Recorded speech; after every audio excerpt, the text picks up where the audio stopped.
we'll jump over to, and this one is, look, we've been fairly kind of positive except for Rob Liefeld.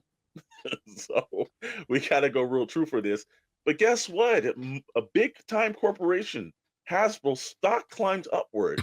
Wow. Wall Street rewards Hasbro today for cutting stocks and reducing inventory in 2024.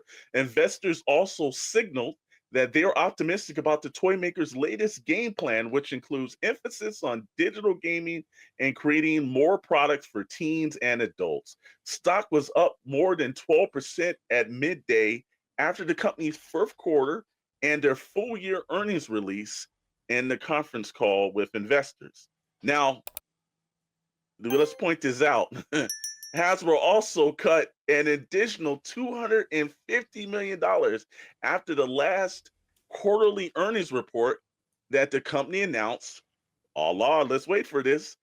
Layoffs that hit 100 workers, and they are planning to move from Rhode Island to possibly the Boston area. Now, they do own their headquarters in Rhode Island, and so far it's been up and down if they're going to make that move. But I'm sure if they make that move, existing employees that live in Rhode Island probably will not make that trek to Boston for this. So I've heard this term before over the internet. Chet Maddox has said this. Is Hasbro just being Hasbro? What do you guys think about there? And does anybody own any Hasbro stock? Because you probably will be the only ones happy from this. I don't, but I should because of all the shit that I own from Hasbro and all the stuff I've collected. I mean, I don't know what to say. I think at the end of the day, good for them. Sad for the employees who the jobs were cut, but I think it's the nature of the economy right now, and we'll see it. We'll see how the toy industry survives over the next couple of years because it's probably going to be pretty tough with expenditures and entertainment stuff. But I wish Hasbro the best because I think that influences the entire toy from independent toy industry. As long as Hasbro's doing well, McFarlane, all that, that's what we hope for. So, not much else I can say, but feel bad for the folks that were let go. Here's the thing that got me is they're saying an emphasis on creating more products for teens and adults because, God forbid, why would a toy company make toys for children? That's just stupid. Yeah, that's why you're not running the company, Dr. Yep. For God's sake. That's why I'm not, deciding to move to some place that is way overcrowded and more expensive than my Rhode Island place that I already have. But hey, to be fair, you live in California, which is overcrowded and the most expensive. I see it differently. There's plenty of space.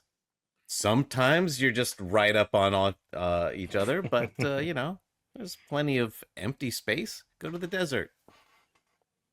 Yeah, he's absolutely right about that. The Leo Kaiser Transformer got funded, and the $50 Spider-Man sold out to help those stock this week. You're right; it just pushed it right up. That's right. He's absolutely right. And look, as much as we want to say it's the corporation is going to do what they're going to do, but unfortunately, there are real people that's involved in these scenarios. And whenever they say they made profits, usually it's at the cost of the worker. And there's 100 people that lost their jobs for them to push the stock up 12% for fat cats that's actually ordered that stuff in order to basically subsidize their wealth. And look, the toy industry is what it is. I think when you are making your decisions on what to purchase from, nothing's wrong with purchasing from Hasbro, but also spread that dollar out to the independent creators and artists that are out here that are trying to build communities within their companies. And, there's guys out here that are, small in nature, but they're doing great stuff. So if you want to show Hasbro that in the Mattels and the NECAs, that their behavior is not justified, stop giving them as much money and start putting that down in. And your dollars speak for your point. So, Mr. Maddox, I know you want to say something about this, so you can go ahead. Give it to him, Mr. Maddox. Yeah. Yeah, give it to him. Look it. Read the room. When you have articles that are literally talking about how many people you laid off, and then you release an article that that no, Hasbro is their own self that buys up everybody else. And Hasbro owns like Parker Brothers and a bunch of other things that used to exist that were good, and then they bought it and got rid of it. Look, again, I think Hasbro is a driving force for the industry that we love. I think they're fantastic. I think that they do what they need to do. Just don't be naive in the fact that you think that they're doing it for the fans all the time, because they really aren't. It's obvious based on fan streams and everything like that. However, that being said, I think with the toy industry where it is now, with people like our partners over at Odd Frog Entertainment and Crooked Smiles that do the customs, and then Odd Frog doing, producing the Bandito, which you can buy right now, by the way, if anyone wants to do that. Look, I think that they are realizing that they're going to have to step it up. But I think that things like this, where they get rewarded for cutting costs when you know directly that the costs were cut by letting people go. Speaking from personal experience, being cut and letting go, and then the company getting well into the six figures back in stock for me, it's kind of like, yeah, look, they're going to keep producing figures. The problem is that you have like Operation Monster Force, you have all these other, you have Four Horsemen, again, Odd Frog with the Bandito just starting out with the action vehicles. You have a lot of really good up and coming development houses and independent action figures, and I think that that's ultimately going to drive the sale. And I'm going to be completely honest about McFarlane. And here's the thing about McFarlane. If you look at what he's doing with the vehicles, he's hitting it out of the park. Mm-hmm. All he has to do is adjust the weight of his figures so that they balance and they can stand on their own at times. And you're going to have somebody that becomes a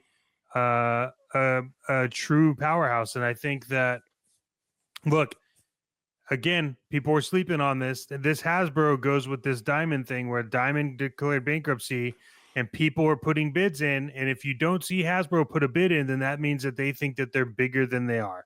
And if somebody like McFarlane can get the Diamond distribution, yeah, they get the licensing for all the Diamond Select figures. They get the licensing for anything that Diamond has, which is like Lord of the Rings and everything else. And so, and then also Diamond also owns some of the best molds ever for some of the figures. So look, it's not everything that gets massive has a tendency to fail when they forget where they came from.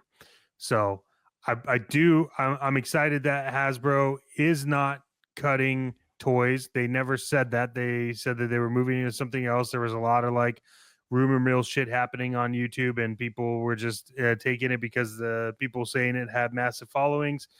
But I'm happy to see this, and hopefully we can see something like this in the future for Hasbro, where they're not cutting employees and cutting the staff, because I think that is truly, when you get to the point where you don't have to cut staff and you make the profit, then you're truly doing well, versus cutting the staff 3 months ahead of time, holding on to their stuff so they don't report a loss to then report like a positive. And it's good to see that the stock went up instead of down, because that says that they did report other things that are well.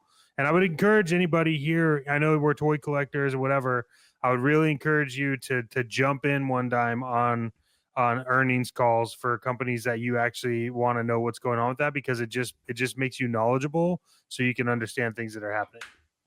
Yeah, and Crooked Smile pointed out that the stock was at 67, but it did drop by the end of the day, $1.50. Yeah, so, the whole market was disastrously down though, so that doesn't tell you much. It's down like 700 points.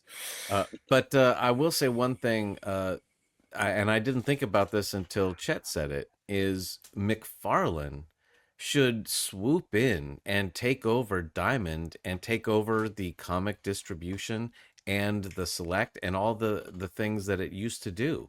Yeah. Being a comic book person, he might actually be able to make it a positive change and something that can release independent books and get that out like he intended 30 years ago. Yeah. Yeah. Well, the anybody to book, rescue that damn Hulk Select figure that needs to be continued in production. Hey, if someone's gonna acquire the Diamond distributor and you take on the Marvel Select figure line, change the packaging. yeah. Would you? Like the bubble, like there's no mint figures out there in box. So I have if one. someone's gonna do that, And get see, the rid of the director old did the bubbles. math for us. At $50 Spider-Man times 5,000 fans, that's $250,000 just for one figure. Yet McFarlane is puts out a 7-inch figure for less and says that every time. And look, he's right. McFarlane is one of those things that, again, we like to joke and we like to laugh, but we all respect Todd and what he's done for the toy community.